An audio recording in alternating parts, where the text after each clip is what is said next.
Өнөөдрөөс эхлэн Монголын медиа корпорац санаачлан энэхүү иргэдийн зөвлөлт аяныг ардын үг нэртэйгээр энэхүү санаачилж байгаа. Тэгээ одоо харин та бүхэндээ хөвлөм багаалаас шууд амжилан үзүүлж байна. Одоо энэ юуг бол яагаад бид нүс ингэж бодож ярьж байгаа вэ гэхтэй зэрэг юуны өмнө дэлхий дээр бол одоо арчлын олон хэлбэрүүд байна. Тэр хамгийн түгээмэл нь болохоор төлөөллийн арчил байгаа. За тэрийг бол либерал арчил, сонгуулийн арчил гэж янз бүрээр нэрлэдэг. За мөн шууд арчил гэдэг байгаа. За гэтэл энд бол одоо зарим нэг одоо дутуу тал гэдэг юм уу тийм юмнууд бол ажиглагдж байгаа. Төлөөллийн арчлын хувьд бол итгэлцлийн асуудал үүдэг. Нэг хүн ингээд сонгоо явуулчихдаг. Тэгээ дараад нь нөгөө хүн нь итгэл даахгүй байна. Биднуусыг үнэхээр төлөөлөхгүй байна. За тэгээд иргэдээ мартцсан байна гэдэг тийм асуудлууд гардаг. Тэгээд шийдвэр гаргах үйл явцад иргэдийг ард иргэдийг бол одоо оролцуулахгүй байна гэдэг тийм асуудал гарч байгаа. За тэгээ энийг нөхөх гээд шууд арчлын элементүүд оруулдаг. Шууд арчлын элементүүд оруулах гэдэг их оролдлогод хийж байгаа. Одоо монголчууд жишээ нь утсаар санал авдаг тийм. Мессежээр санал авдаг тийм үйлрүүд байдаг. За саналын хайрцаг явуулдаг. Гэтэл нөгөө иргэд маань болохоор мэдээллийн хувьд тэнцвэргүй байдаг. Нөгөө асуудлын талаар сайн мэдээлгүй учраас тухайн үе зүгээр ботсон сэтгэлээр ингээд санал өчгдөг. Тэм учраас нөгөө асуудлыг бодиттой шийдлийн нь бол хүмүүс ингээд бодиттойгоор ингээд хилцүүлж юу яаж чаддаг. Шийдвэр гаргахад бол айгүй хүндрэлтэй байдаг. Тэм учраас энэ зөвлөлт арчлын гол санаа нь бол иргэдээ тухайн асуудлын талаар одоо олон талтай мэдээллийг хүргэж өгөөд маш сайн хилцүүлэг яваад тэгээ шийдвэр гаргадаг. За ингэсний дунд болохоор тэр шийдвэр гаргахчийн хувьд ч иргэдийн хувьд ч гэсэн ижил төвшөнд очих шийдвэр гаргадаг. Харилцан одоо зөвлөлдөх боломж гаргадаг. Эргээд бол нөгөө асуудлынхаа шийдлийн өнөөдрийн боломж болцоог бол одоо иргэд бол аягүй сайн мэдэрч авдаг. Тэгээд шийдвэр гаргахч болон иргэдийн хувьд бол асуудлыг нэг өнцгөөс харах тийм боломж үүсэж байгаа. Тэгэхээр эргээд бол нөгөө төлөөллийн арчил бол шууд арчлын сул таллыг бол дутагдлыг бол даван тулах ажил тогтолтой тийм юм байна гэж харж байгаа. Тэгээд бол дэлхийн улс орнууд бол энийг бол нэлээд идэвхтэй хэрэгжилж байгаа. За бараг 23 улс бол хэрэгжилсэн. За өнөөдрийн хувьд бол тэр бараг 30 төгсөж байгаа гэж ойлгосон. Монгол улс бол 23 дахь улс болоод нийслэл бол нийслэл хот маань энэ зөвлөлдөх иргэдийн зөвлөлдөх уулзалтыг бол нэг удаа зохион байгуулчихсан. За тэгээд бид энэ аяныг өрнүүлснээр Монгол орон даяар бүх орон нутгуудад тулгамж байгаа асуудлууд тэрний талаарх ямар гарц байж болох талаар иргэдийн зөвлөлдөх уулзалтуудыг одоо ингээд цуврал байдлаар хийя гэсэн тийм санал өгж байгаа. Тэгээд энийг давхар бол биднээс одоо өөрсдийн медиа хэвлэлийнхаа сувг хэрэгслүүдээр бол энийг бол байнга цацаж мэдээлж болно. Хоёрдугаарт томилогдсон болон сонгогдсон албан тушаалтнуудын тайлан бол иргэдэд хүргэе гэж байгаа. Тэгэхгүй бол одоо юу хийсэн мэддэхгүй. Нэг талаас нөгөө хүмүүс маань их ажил хийсэн байдаг. Тэрийгэ тайлгнах хүмүүс мэддэг мэдээлэл байдаггүй. Нөгөө талаас одоо тэр иргэд нь ийм асуудал шийдээч гэд хүсэл сонирхлоо илэрхийлж чадах тэрийг үнэхээр хэрэгжүүлсэн юм уу гэдэг тэр эргэх холбоог бий болгоё гэж байгаа. Тэгээ энийг бол одоо байнгын одоо юу гэдгийг шийдвэр гаргах үйл явцад иргэд оролцох тийм механизмыг бүрдүүлнэ гэж биднээс бол харж байгаа. Тийм учраас энийг ингээд орон даяар хэрэгжүүлэе гэж байгаа. Тэгээд хаана хэрэгжүүлэхээ бол судалгаагаар төврийн аргаар бол сонгоод одоо бүсчилсэн байдлаар бүх бүсүүдээс одоо нэг аймаг ч юм уу тийм байдлаар ингээд хэрэгжүүлнэ. Тэгээд энэ дээр бол манай судалгааны баг ажиллаж байгаа. За тэгээд яг нарийн аргачлал эдгээр гадны туршлага төртөөс манай зочд ус ярих бах тийм. За ерөнхийдөө бол яг бүсчилсэн байдлаар аймагуудад хүүлжнэ. За тэгээд аймгийн орон нутгаас бол 400 хүртэлх иргэний санамсаргүй төвөрийн аргаар сонгож авч оролцуулна гэж байна. Тэгэхээр иргэдийнхээ санаа бодлыг одоо авах гэж янз бүрийн засаглал төр бол оролдож ирсэн үдийг хүртэл. За санал хүсэлтийн хайрцаг одоо санал хүсэлтийн дэвтрээс өсвөл тийм социализм үед. Гэхдээ одоогоор иргэдийн саналыг авч байгаа бүх аргад бол дутагдал байна. Юу гэхээр нийт иргэдийг төлөөж чаддаггүй гэж үздэг тийм ээ. Яг бол санамсаргүй төврөөр аваагүй зөвхөн тохиолдлын байдлаар хүмүүс хандж байгаа учраас хоёрт энэ одоо хүртэл хэрэгжилж байгаа иргэдийн саналыг авдаг аргуудыг тусгайлсан санаа зорилго бүхий хүмүүс өөрсдийн санаа бодлыг нийтих гэж харагдуулах гэж хичээдэг. За энийг бол одоо бид нэр энэ Монголд өрнөж байгаа энэ янз бүрийн эсэргүүцлийн хөдөлгөөнүүд жишээ нь цөмийн эсрэг хөдөлгөөн, гачууртын ордыг ашиглуулахгүй байх хөдөлгөөн энэ төр бол ийм нийт иргэдийг төлөөлж чадахгүй хэрнээ өөрсдөө нийт иргэд гэж харагдуулах гэж оролдож хичээдэг ийм байдал байдаг. Энийг бол нэг мөсөн шийдээд яг бүх иргэдийг санамсаргүй төврийн аргаар одоо сонгож оролцуулаад за одоо 95% итгэлцлийн төвшин 5% алдааны магадaltaгаар одоо системчлсэн төврийн аргаар оролцуулдаг. За төвөр сонгогдсон өрхөөс одоо нийтдээ 400 хүнийг бол 18-аас дээш насны сонгуулийн насны хүмүүсийг тэр киш гридийн арга гэж тийм аргачлалаар тодруулдаг юм байна. Тэрүүгээр яана. Төврөөр сонгогдсон хүмүүст бол бид нэр урилгыг агуулна. За урилгыг хүлээн аваад зөвлөлдөх санд асуудалд оролцохоо илэрхийлсэн хүмүүс бол ардын эксперт гэж одоо иргэдийг төлөөлж эксперт хийх хүн болж хувираад ингээд орон нутгийн удирдлагуудын тайланг мөн тэр тайлангийн эсрэг байр суурьтай байгаа талынхан гэсэн за зөвлөлтөг харьцлын гол мөн чанаруудын тэнцвэртэй мэдээлэл байна тийм. Бүх талуудын байр суурийг сонсоод дараа нь иргэд жижиг бүлгүүдэд хуваагдаж хоорондоо хилэлцүүлэг хийгээд тэрний дараа бас эсрэг талуудаас санал асуулт тодруулга аваад за энэний дараа нууцаар санал хураах аргаар энэ иргэдийн санаа бодол үнэлэмжийг гаргаж ирж байгаа. Энэ бол хүн төрөлхтний одоогоор бодож олсон хамгийн одоо дэвшилтэд шилдэг арга болж байгаа. За бидний одоо дарангуулалтай коммунист дэглэмтэй гэж үздэг урд туршид коммунист нам бодвол шинэ энэ аргыг нийгмийн улс төрийн практикт хэрэглээд эхэлсэн. Хятадууд бол нийгмийн салбарт гарсан энэ наваац дэвшилтэд зүйлийг бол маш хурдан амьдралд нэвтрүүлжээ. Тэгэхээр бид ч гэсэн тэрнээс хоцрохгүй тулд Монголын медиа корпорац нэг Монгол төрийн бус байгууллага одоо ганц энэ удаа биш ер нь улс төр нийгмийн салбарт энэ аргачлалыг одоо бүрэн дүүрэн нэвтрүүлье гэсэн зорилго тавиад ажиллаж байгаамаа. Тэгээд судлаачид бол одоогоор айл аймагт ямар аймагт одоо хийхийг судалж төвөрлж байна. Төвөр гараад ирэхээр дөрвчээсээ хийгдээд явах учраас одоо та бүхний өмнө зандан шатруугааг өрөө зандан шатрууга олон улсын практик болоод энэ технологийн нарийн ширийн асуудлуудыг ярина. За та бүхэн Монгол улсын цэвлэг төвчин байгуулагдсан 95 жилийн байдлын мэндийг хүргэе. Тэгээ бас ийм эмгэлтэй өдрийн ардын өв зөвлөлт хаяныг төвлөрж байгаа Монголын медиа корпорацид бас талархал илэрхийлмээр байна. Сая Бадамдаш захирлын хэлсэнчлэн одоо энэ төлөөллийн арчлалын, парламентын арчлалын за бас шууд арчлалын сул тал болоод байгаа Монголд нүүрлээд байгаа хямралт байдал, эдийн засгийн хямрал, засаглалын хямрал олон асуудлуудыг шийдэхэд ардын үг буюу зөвлөлт хаян маш чухал ач холбогдолтой.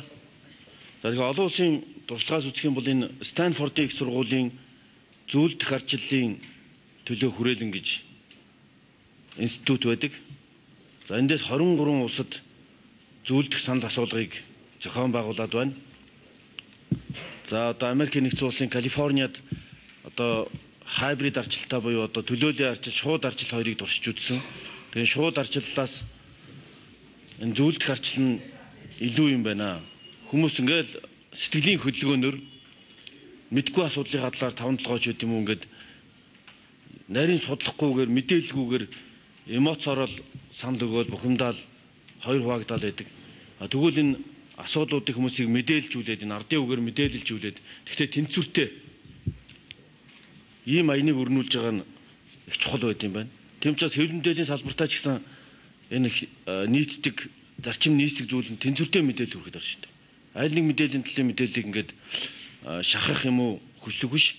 Үнэн нь зөвийг олохын тулд зөвлөлдөж мэтгэлцээний тэнцвэртэй мэдээллийн зарчмаар мэдээлжүүлээд тэр иргэд маань шийдвэр гаргахад оролцдогоор энэ онцлогтой байгаа.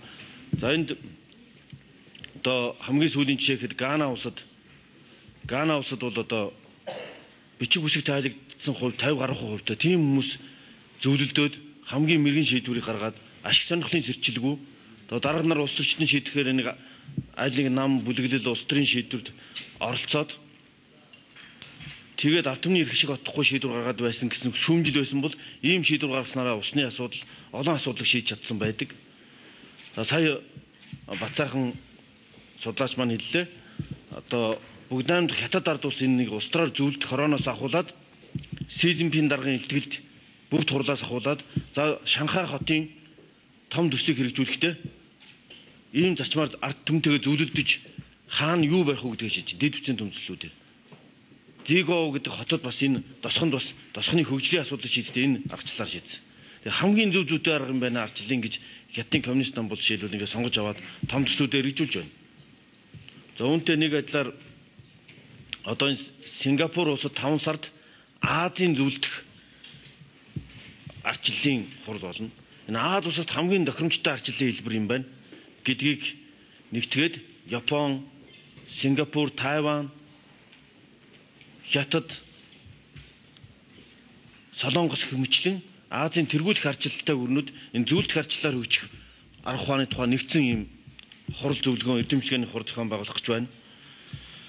За энэ Африкийн тэр бичиг үсэг тайлагдаагүй ядарсан улсууд хэрэгжүүлээд амжилт хүрээд байгаа нь энэ бол зөвхөн Грект, одоо Их Британи, Англи улсад, Америкт хэрэгждэг энэ босролтой ардчлал төлөвшсөн улсууд хэрэгждэг зүйл гэсэн тийм арчлалын хэлбэр гэсэн ойлголтыг шүүмжлийг бол эрс няцааж байгаа юм. Африкийн тэр бичиг үсэг тайлагдаагүй улсууд арчил төлөвшөөгүй улсууд энийг хэрэгжлээд хөгжөөд байхаар тийм учраас энэ бол ямар үндэстэн байхаас өвөл хамаарад Монголч бас хэрэгжиж хамгийн зөв хэрэгжих юм байна. Монголын уламжилт энэ байна. Одоо гадны юм дандаа яриад байгаа шийдвүүд энэ Америкт, Европын 13 улсад бүх Европ даяараа Англи улс Европын холбоонд нэгдэхгүй гэдэг асуудлаараа ийм зөвлөх санал асуулга ардын үгийг өрнүүлж исэн байна. Тэгвэл Монголч гэсэн энэ монголчууд хүчрхэг байх үедээ ардын үгийг сонсдог байжээ. Түүний хамгийн тод жишээ нь бол Өнчин хүүгийн 9 өрлөгтэй цэцэлсэн шаштар гэж байна. Өнчин хүүгээр ард түмнийг төлөөлүүлээд Чингис хаан тэр цэцлээд 9 цэцлийн зөвлөлөөр хэрэглээд тэр цэц гэдэг нь бол одоо зөвлөлдөх газар гэсэн утгатай байсан байна. Тэгж байгаад энэ архийг бол одоо их дөрөв нь одоо ирж шүүмжлээ тэнцвэртэй нөгөө дөрөв нь болохоор бас байж яв зүгээр юм гээд дундаас нь одоо баг багаар уул жаргал биш үү балаа их уул зовлон биш үү гээд ингээд мэрэгэн шийдвэр гаргаж ирсэн. Тэр бол Монголын уламжилт байж. Монголын хуралдаа бол Европын парламентаас өмнө Монголын хуралдаагаар юм зөвлөддөг уламжил байж. Тэгэхээр монголчуудын уламжилж байна. Дэлхийн нийтийн практикч байна. Энэ 23 улсад туршигдаад амжилтаа хэрэгжээд ашиг сонирхлын зөрчилгүй ардын үг зөв асуудлыг шийддэг юм байна. Явж ирнэ ард түмэн хамгийн ухаантай шийдвэр гардаг юм байна голоор нь. Энэ зарчмыг хэрэгжүүлж байгаагаараа энэ ардын үг зөвлөлдөх аяны онцлог оршиж байна. Тэгэхээр энэ ардын үг зөвлөлдөх аянаар сонгогдсон томилогдсон албан тушаалтнуудын тайланг сонсож зөвлөлдё. Зүгээр нэг гоё мэдээлэл сонсоод өнгөрчих биш. Энэ дээр юунийг нь алдсан, юуг нь онсон, цааш нь яаж сайжруулах ёстой юм гэдгийг энэ ардын үгээр гаргаж байгаагаараа ардын мэрэгэн ухаанаар гаргаж байгаагаараа энэ ардын үг зөвлөлдөх аяны ач холбогдол оршиж байна гэж бодож байна. 2012 онд өнөөдөр сонгогдсон болон төвлөгдсөн байгаа албан тушаалтнууд ард иргэдээс гарч ирсэн ямар саналуудыг өнөөдөр амьдрал дээр бодит шийдвэр болгож гаргасан юм бэ? Аль хэдийн шийдвэр болгож чадаагүй байдаг тухай ард иргэдээр бас хэлцүүлж байгаа. Энүүгээр нэг чухал ач холбогдол гэж. За хоёрдугаар чухал ач холбогдол нь юу вэ гэхээр 2012 онд өнөөдөр иргэдээс гарсан санаа бодлыг хэрэгжүүлж чадаагүй юм бол яагаад чадаагүй? Одоо иргэдээс гарч байгаа тэр санаа оноог ямар зарчмаар аргууд илүү их хэрэгжлээд шийдвэр гаргагчдын төвшөнд илүү тийм бодиттой тусаж чадах юм бэ гэдэг. Энэ агуулгуудыг бол харж чадах юм болов уу гэж бодож байгаа. Хоёр дахь чухал ач холбогдол. За дахиад нэг зүйлийг нэмж хэлэхэд энэ бол зөвхөн одоо ардын үг гэдэг зөвхөн Монголын медиа корпорацтай холбоотой ч юм уу зөвхөн одоо энэ нэг төрийн бас байгууллага хэсэг бүлэг хүмүүстэй холбоотой асуудал биш ээ гэж бодож байгаа. Яагаад гэвэл эрх баригчид юу амласан тэрийг хэрэгжүүлж чадсан уу үгүй юу гэдэг бол нийт Монголын ард иргэдийн асуудал. Нийт Монголын сонгогчдын асуудал шүү дээ. Тэгэхээр энийгээ хэдэн хувийг нь хийж чадсан байна, хэдэн хувийг нь хийж чадаагүй байна. Юу амлаж ирсэн, юу хийж бүтээн гэж амлаж ирсэн, тэрийг хийж чадаагүй байна гэдгийг ард иргэдээр нь орон нутгийн хүмүүсээр нь дүнгийн тавиулах гэж байгаа. Энэ хүмүүс өөрсдөө санал бодлоо дүнэлтээ өгнө шүү дээ. За дараад нь 2016 онд энэ хүмүүс тэгвэл дараад нь юу хийх гэж байгаа гэдэг тэр юугийн мөрийн хөтөлбөр дээр иргэдийн санаа бодлыг тусгах бас нэг юм чухал ач холбогдол байж байгаа. За тэгээд эцэст нь хэлсэн нэг зүйл бол Монголын медиа корпорацийн ч юм уу хэсэг бүлэг хүмүүсийн чухал асуудал биш ээ гэдэг дээр дахиж нэг тодтогч хэлэх гээд байгаа. Орон нутаг дээр ингээд иргэдээс санал асуулга явуулаад ингээд явж байхад бол яг нэг тухайн одоо нэг аймагаас 400 орчим хүн баха тий. 400 орчим хүнээс хилцүүлэг явуулна. За тэр иргэдээс гарч байгаа тэр хилцүүлгийн дүн мэдээ гэдэг бол нийт манай одоо хэвлэл мэдээллийн салбарынханд ч гэсэндээ бас их чухал хэрэгтэй болов уу гэж бодож байгаа. Хаа байсан тэр баян үйл гэдэг юм эсвэл хаа байсан дорн говьд ямар их хурлын гишүү ямар нам нь юу амлаад тэр нь яаж хэрэгжсэн бэ гэдэг мэдээлэл төв суурин одоо нийслэлийн төвийн одоо хэвлэлийн байгууллагад бол төдийлөн наривчлагдаж ирэхгүй байгаа шүү дээ. Энэ мэдээллүүд ил тод болох юм. Тэгэхээр манай хэвлэл мэдээллийн гэсэндээ нардын уг аяны явцын одоо үед бол илүү сайн хамтарч ажиллаж бас мэдээлэл авч ингэж түгээх бол их чухал ач холбогдолтой байхаа гэж ингэж бодож байгаа. За Монголын медиа корпорац бас танилцуулъя гэж бодож байна. Монголын медиа корпорац бол Eagle News телевиз байгаа. За Eagle цэгийн сайт байгаа. За дээрэс нь Ардын эрх сонь байгаа. За үндэстний тойм сэтгүүл байгаа. За дээрэс нь 91.1 FM радио байгаа. Ингээ болж байгаа тийм. Тэгээ ингээд энэ бол Монголын медиа корпорац гэж явж байгаа. Тэгээд Монголын медиа корпорацийн зүгээс одоо энэ ажлыг бол бас анхлан санаачилж одоо эхлүүлж байгаагаар бол онцлогтой байгаамаа. За.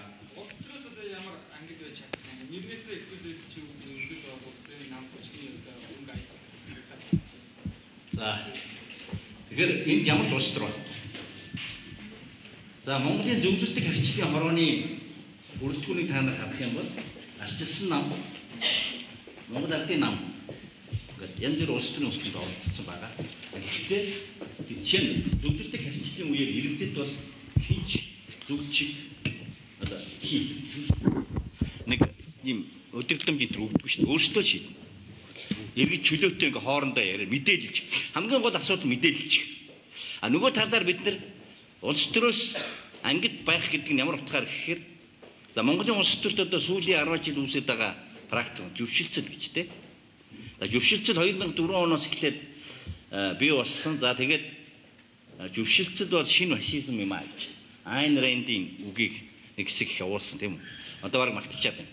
Тэгэхээр зөвшөлтсөл бол ерөнхийдөө тохиролцоо 8 хөвөлдөний шинжтэй юм аа. Зөвлөлтөх нь бол илүү арчилсан, илүү тийш оролцоо.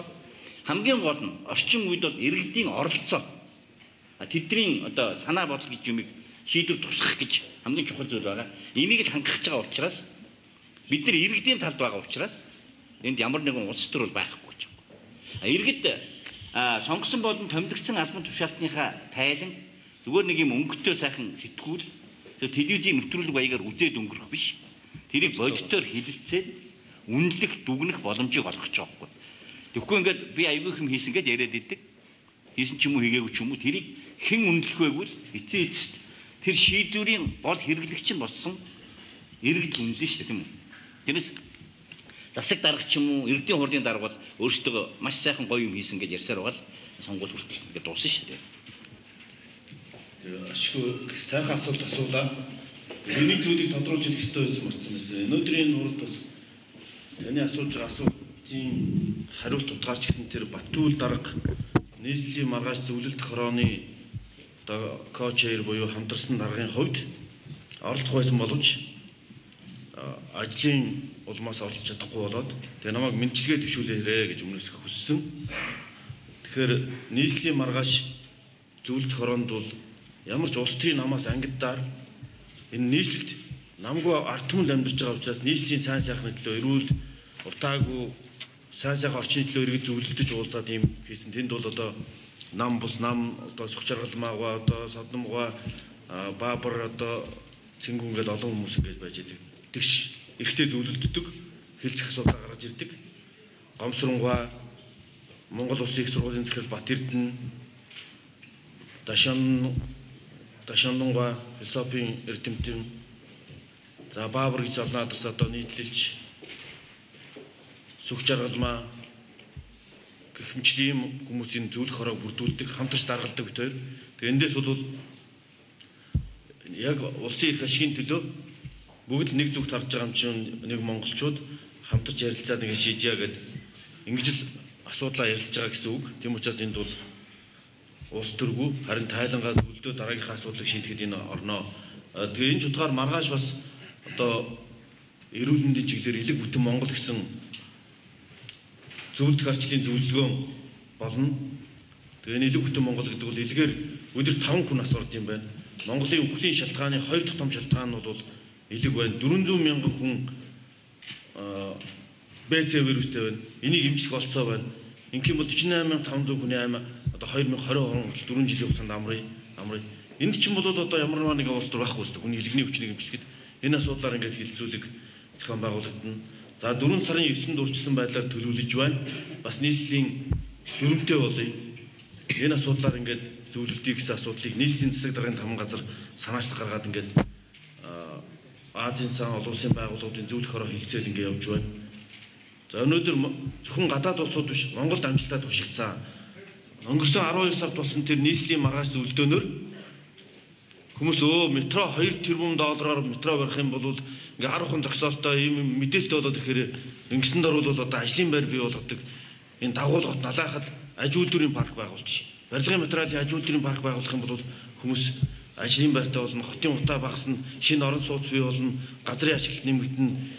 Энийг ингээ төрүүлээ сонгож явах шээ. Тэгээ иргэдийг бол саруулах ухаанаараа зөвлөж хийдгээр маш зөв шийдвэр гаргадаг юм байна гэдгийг нийслэлээр батлагдсан. Энэ дээр бол улс төргүүгээр ардын үгийг сонсоод шийдэх юм бол ашиг сонирхлын зөрчилгүүгээр монголчууд нэг зүглээд хурдан хөгжиж болох юм байна л гэдэг нь баталгаажж байгаа юм. Өөр асуулт. Багийнх би нэг хэлэхэд энэ одоо ардын үг гэдэг аянийг бол биднес орон даяар олон янзын асуудлаар бол өрнүүлнэ. Тэгээд энэ дээр хамтарч ажиллах сонирхолтой одоо орон нутгийн байгууллагууд, төрийн бус байгууллагууд, төрийн байгууллага биднес нээлттэй байна. Хэвлэл мэдээллийн байгууллагууд ч гэсэн бас биднестэй энэ дээр хамтраад ажиллая гэдэг санал тавьбал биднес бол нээлттэй хамтарч ажиллах бэлэн шүү гэдэг бас энэ дэлгэмд мэдэгдэжээ. Энүүдийнхээ үр дүнг ер нь өөрчилсөн байдлаар ямар байдлаар харж байгаа вэ те гэдэг дээр. Тэгэхээр иргэдийн зөвлөлтөх санал асуулгаас ямар үр дүн гарахыг бол бид нар таашгүй тийм үү? Гол бидний хүлээж байгаа үр дүн бол бодиттой иргэдийн оролцоотой тийм л үнэлэлт дүгнэлт сандууд гарна л гэж. Бид нар бол тэрийг хангахыг хүсэж байгаа болохоос иргэд одоо юу гэж бодох нь бол тэдний л асуудал байхгүй. Тэгэхээр тэрийг бол таамаглах хэцүү. Зүгээр илүү бодиттой байна. Илүү итгэлцлийн өндөр түвшинтэй байна. Энэ тулгуурласан шийдвэр бол урт настай, удаан жаргалтай байна л гэж хэлж байгаа юм.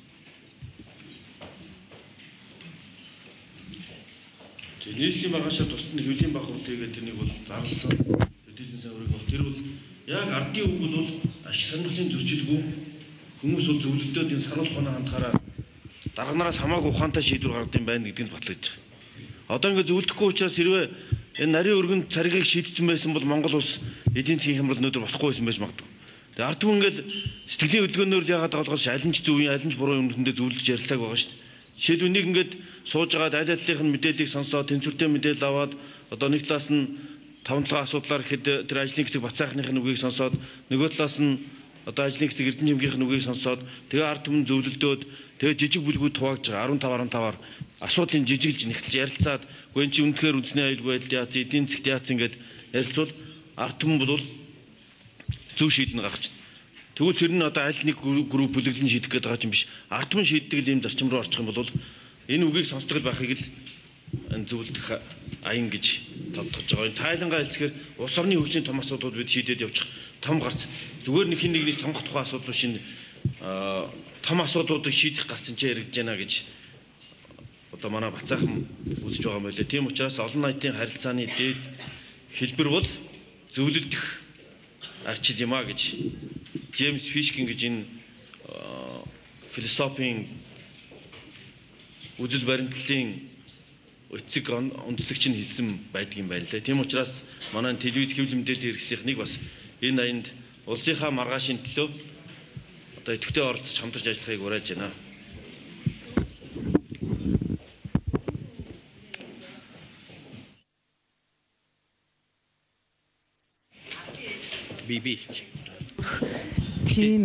Тийм энэ 400 хүнийг бол бид сонгохгүй. Судалгааны байгууллага. Тэр бид түрүүн цугас дурдсан тэр киш гридийн арга гэж тэр төвөрчлөлтөг арга байт юм байна. Тэр тухай та Википедиа дээр харж болно тий. Киш гридийн арга гэдэг юу байна гэдэг. Тэр арга болохоор юу гэдэг юу вэ? Тухайн орон нутгийн хүн амын статистик мэдээлэл гарч байгаа төвлөр тэр орон нутгийн төлөөлөх чадвартай хүмүүсийг төвлөр асамсуу зүрийн аргаас сонгодог. Тэгэхээр тэр болохоор 400 хүн болохоор алдааны магадлал нь одоо 5%. Өөрөөр 97% одоо том олонлогоо төлөөлөх чадвартай тийм төвөр байгаа юм л.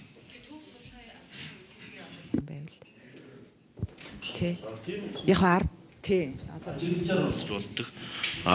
Яг төвөр төлөөлөхөд шууд сонирхлоор оролцох юм бол нэг асуудалтай хүмүүс ирж оролцох гэдэг учраас тэмцвэртэй байдал алдагдчихдаг.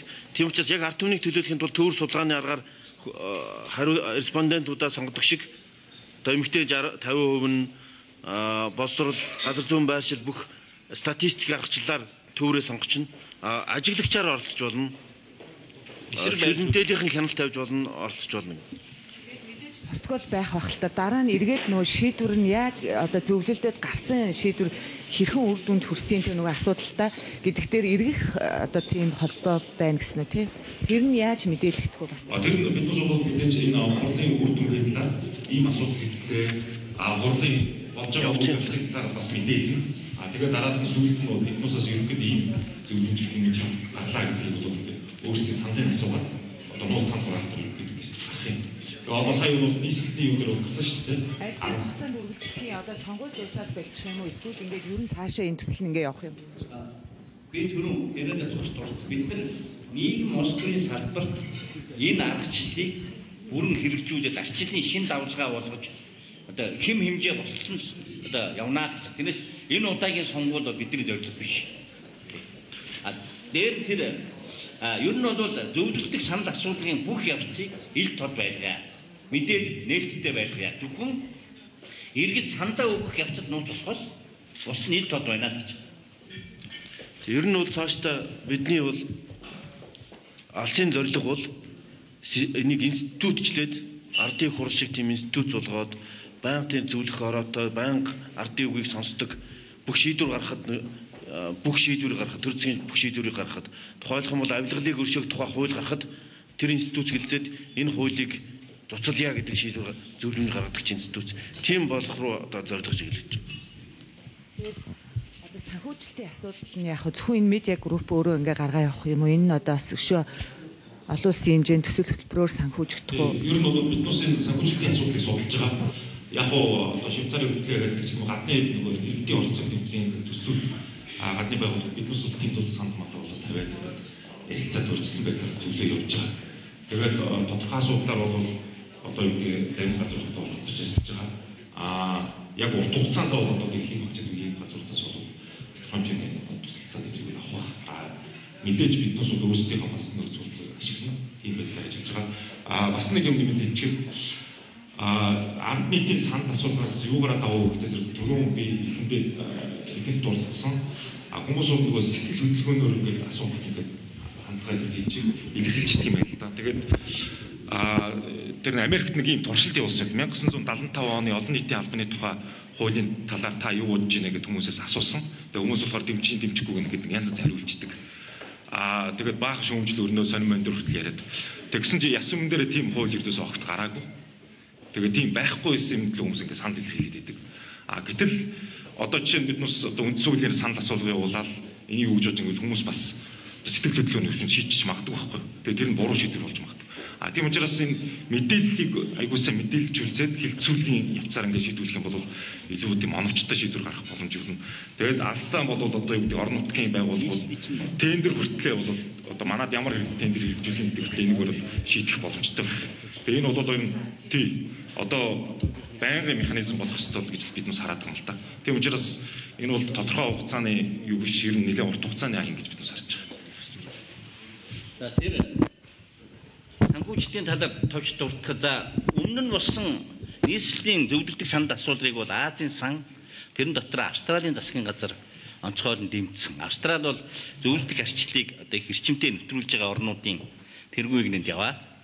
За одоо нийслэл болох дараагийнхыг бол Канадын засгийн газар санхүүжүүлэе гэж одоогор яригдж байгаа юм байна. Одоо эцсийн шийдвэр гарч ирснийг мэдээгүй байна.